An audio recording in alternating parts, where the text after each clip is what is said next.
할렐루야, 복되고 귀한 아침입니다. 오늘은 14일 화요일 아침 신명기 5장 12절부터 21절 말씀을 같이 한번 읽어보겠습니다. 여호와 너희 하나님이 너희에게 명령한 대로 안식일을 거룩하게 지키라.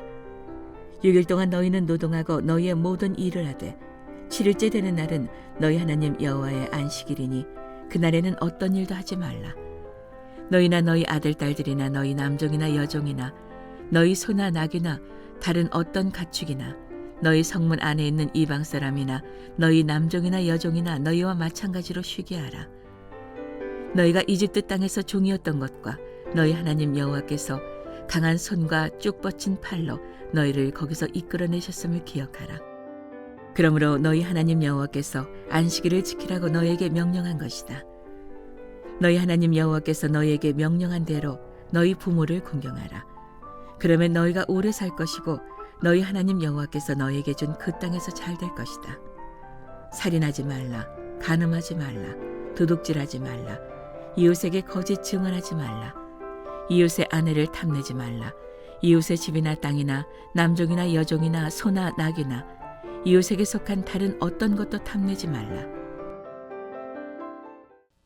어제부터 저희는 십계명을 다시 한번 살펴보고 있습니다. 출애굽기 20장에 처음 시내산에서 하나님께서는 이스라엘 백성들에게 십계명을 내려주셨습니다. 그들에게 있어서 십계명은 아주 단순하지만 꼭 지켜야 되는 그러한 은혜의 말씀들이죠. 특별히 신명기 5장에는 다음 세대, 이제 다시 가나안에 들어가는 다음 세대에게 주님은 십계명을 한 번 더 설명할 수 있도록 모세가 그 시간을 갖고 있습니다. 그런데 우리는 이때 고민을 해야 됩니다. 왜냐하면 사실 십계명은 10가지의 단순한 계명이지만 이 세상을 살아가다 보면요, 법이 많고 촘촘해서 죄가 사라지는 게 아니라 사실 법을 잘 지키는 나라들은 그 법의 정신을 이해하는 경우가 훨씬 많습니다. 우리가 이 십계명을 잘 이해하고 이 법의 정신을 이해하지 않으면 그러면 십계명은 또 다른 이를 빠져나갈 구멍들이 생기게 되는 것이죠. 우리가 오늘 본문 말씀 14절 말씀 읽어보면요, 7일째 되는 날은 너희 하나님 여호와의 안식일이니 그날에는 어떤 일도 하지 말라. 너희나 너희 아들 딸이나 너희 남종이나 여종이나 너희 소나 나귀나 다른 어떤 가축이나 너희 성문 안에 있는 이방 사람이나 너희 남종이나 여종이나 너희와 마찬가지로 쉬게 하라. 처음 어제 본문에 나왔던 1, 2, 3계명은 하지 말라라는 그 내용이 강조됐다면 이 네 번째 계명 안식일 계명은 힘써 지키고 힘써 기억하라라고 나와 있는 계명입니다.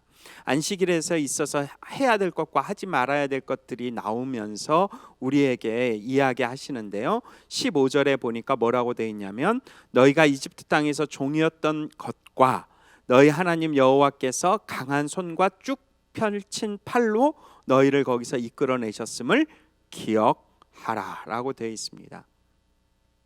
안식일은 왜 지켜야 될까요? 우리가 가끔 이런 얘기 듣지 않습니까? 안식일과 주일 무엇이 달라졌는가? 안식일은 토요일인데 주일은 우리가 아는 것처럼 일요일입니다. 그러면 이게 무엇이 같고 무엇이 다르냐를 이야기할 때 그 정신은 같아야 된다라고 봅니다. 그 정신은 무엇인가? 첫째는 기억해야 될 게 있다는 겁니다. 기억이 뭐냐? 자유죠, 자유. 이 신명기에서 나오는 기억은 이스라엘 백성들이 출애굽하여서 출이집트 하여서 노예의 신분에서 자유를 찾은 것을 기억하라는 겁니다. 마찬가지로 우리는 예수 그리스도의 십자가를 통해 죄에서 자유하였음을 기억하는 것이 바로 안식일, 이 주일의 첫 번째 정신이겠죠. 그것을 깨닫고 기억하는 것, 그리고 내 삶의 다짐, 어떻게 살아갈 것인가를 다짐하는 자리가 바로 안식일입니다. 우리가 섬기는 주일 동일한 그러한 기억의 내용이죠. 나는 주일을 어떻게 보내고 있습니까? 정말 주일에 예수 그리스도의 그 사랑과 십자가의 능력을 기억하고 있습니까? 그 기억이 나를 새롭게 하고 나를 붙들고 나를 인도하고 있습니까? 그 기억을 통해서 나는 무엇을 새롭게 다짐하고 있습니까? 주님은 말씀하십니다. 예수 그리스도의 십자가를 기억하는 사람, 그 십자가의 능력을 깨달은 사람, 그 십자가의 능력을 경험한 사람은 다시 세상에 나가 빛과 소금의 역할을 감당하는 삶을 사는 것이라고 선포하십니다. 그리고 나서 우리가 아는 것처럼 16절부터 21절까지는 어떻게 살 것인가를 조금 더 깊고 중요하게 설명하십니다. 16절에 보면은 너희 하나님 여호와께서 너희에게 명령한 대로 너희 부모를 공경하라. 그러면 너희가 오래 살 것이고 너희 하나님 여호와께서 너희에게 준 그 땅에서 잘 될 것이다. 우리가 아는 것처럼 십계명은 두 가지의 큰 사랑으로 기록되어 있습니다. 하나는 1절부터 4절까지 나와 있는 하나님의 사랑이고 또 첫 번째부터 네 번째 계명까지 나와 있는 하나님 사랑이고 그 다음에 다섯 번째부터 열 번째까지는 이웃 사랑을 이야기하고 있다라고 말합니다. 그 이웃 사랑의 크게 이 내용 중에 첫 번째가 부모님에 대한 것, 두 번째가 살인하지 말라, 간음하지 말라, 도둑질하지 말라, 이웃에게 거짓 증거하지 말고 무엇이든지 마지막이 탐내지 말라라고 기록되어 있습니다. 우리가 이 정신들을 기억하지 않으면요, 우리는 또 이 법에 또 빈틈을 찾아갑니다. 마치 마가복음 7장에 나와 있는 고르반이라는 뜻이 원래 하나님께 드린 선물이었는데 이 바리새인들과 사두개인들이 율법을 지키다가 자기의 모든 소유를 하나님께 드림되었다라고 선언한 이후 마땅히 지어야 될 의무, 부모를 공경하는 것에 소홀히 하는 것을 지적했던 예수님의 말씀이 마가복음 7장에 실려 있습니다. 사실 그것은 또 율법의 정신, 그 하나님께서 주신 정신에 어긋나는 그런 모습들이죠. 우리가 율법을 지켜야 될 게 있습니다. 율법을 바라봐야 될 게 있습니다. 율법의 정신이 무엇인지를 깨달아야 될 게 있습니다. 부모를 공경하라라고 말한 것은 보이지 않는 영적인 부모인 하나님을 섬기기 위해서 보이는 부모, 정말 사랑해야 되는 부모를 섬기지 않는다면 그것은 잘못된 모습이다라는 것을 지적합니다.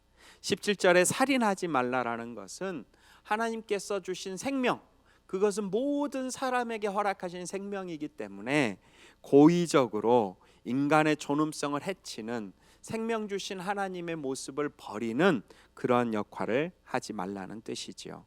간음하지 말라는 것은 우리에게 부부의 삶, 정말 보시기 좋게 만들었던 신랑과 신부, 남자와 여자의 모습 안에서 하나님께서 원하시는 그런 아름다운 가정을 만들어 가야 되는데 그것을 깨트리는 그런 잘못된 죄의 욕구를 다스리라고 이야기하십니다. 도둑질하지 말라는 것은 내가 가진 것, 또 다른 사람이 가진 것을 서로 인정하고 존중함으로써 마치 그거에 대한 욕심을 죄가 되는 것을 깨달을 수 있도록 말씀해 주십니다. 이웃에게 거짓 증언하지 말라는 것도 내 삶의 위증에 대한 부분이고요. 그 다음에 이웃의 아내를 탐내거나 집이나 땅이나 남종이나 여종이나 낙이나 이웃에 속한 다른 어떤 것도 탐내지 말라는 21절 말씀은 시기심, 남에 대한 시기심을 가지지 말라는 것입니다. 우리는 삶을 살아가며 지식이 쌓이고 지식을 통해서 죄와 죄가 아닌 경계를 넘나들며 살아가고 있습니다. 내가 이것이 옳은지 옳지 않은지를 고민하고 깨달으려면 다시 말씀으로 비춰봐야죠. 십계명에 나와 있는 이 말씀처럼 내가 하고자 하는 일이 하나님을 사랑해서 하는 일인지 이웃을 사랑해서 하는 일인지를 비추어 본다면, 그렇다면 나는 내 삶을 돌아볼 수 있는 이유가 될 것입니다. 사랑하는 귀한 성도 여러분, 이 시대가 복잡하고 많은 것들을 이렇게 고민해야 되는 때가 있습니다. 그래서 어떤 것이 옳고 그른지 결론을 낼 수 없을 때가 있지요. 그런데 그때는, 그렇게 복잡하고 힘들 때는 다시 기초로, 기본으로 돌아와야 됩니다. 이 10가지 우리에게 주신 기초와 기본을 한번 돌아보십시오. 제가 옛날에 이렇게 수영을 좀 배운 적이 있었습니다. 수영을 배웠는데요, 처음 수영을 배울 때 꼭 했던 게 바로 발차기, 또 자유형으로 이쪽 끝에서 저쪽 끝까지 왔다 갔다 하는 거, 그리고 또 처음에는 물속에 들어가서 이쪽 끝부터 저쪽 끝까지 이렇게 걸어오는 것, 이런 식으로 아주 수영의 기본을 가르칩니다. 그 다음에 수영의 4가지 영법을 어느 정도 마스터했는데도 불구하고 매번 수영장에 가면은 수영 강사들은 처음 기초를 또다시 꼭 가르치는 날이 있습니다. 또 그것을 연습하는 날이 있습니다. 마치 어디를 가든 무엇을 배우든 그 기초와 기본을 연습하고 훈련하는 것처럼, 우리가 믿음 안에서 영성을 고민하고 믿음 안에서 삶의 안에서 어떻게 하나님의 말씀을 적용할 것인가를 고민하는 것도 중요하지만, 주일 또 우리가 말씀을 묵상하는 이 시간에는 다시 한번 기초로 돌아와서 주님이 원하시는 것이 무엇인지, 주님의 그 기본 율법의 정신이 무엇인지, 그것이 내 삶에 어떻게 드러나고 있는지를 고민하고 세울 수 있는 믿음의 귀한 늦어져 온 누리교회 성도들이 되시기를 주님의 이름으로 축원합니다. 기도하겠습니다. 사랑의 하나님, 감사합니다. 율법의 정신을 우리가 기억합니다. 율법의 그 의미를 기억합니다. 그것은 사랑입니다. 하나님을 사랑하고 이웃을 사랑하는 그 기본 정신을 오늘 다시 한번 내 삶에 되새기며, 다시 한번 내 삶을 돌아보며, 주님께서 원하시고자 하는 것 안에 내 삶을 드릴 수 있는 믿음의 고백이 있기를 주님 허락하여 주시옵소서. 성령님으로 그렇게 인도하여 주시옵소서. 그런 은혜와 사랑을 주실 주님께 감사드리며 예수 그리스도 이름으로 기도하옵나이다. 아멘.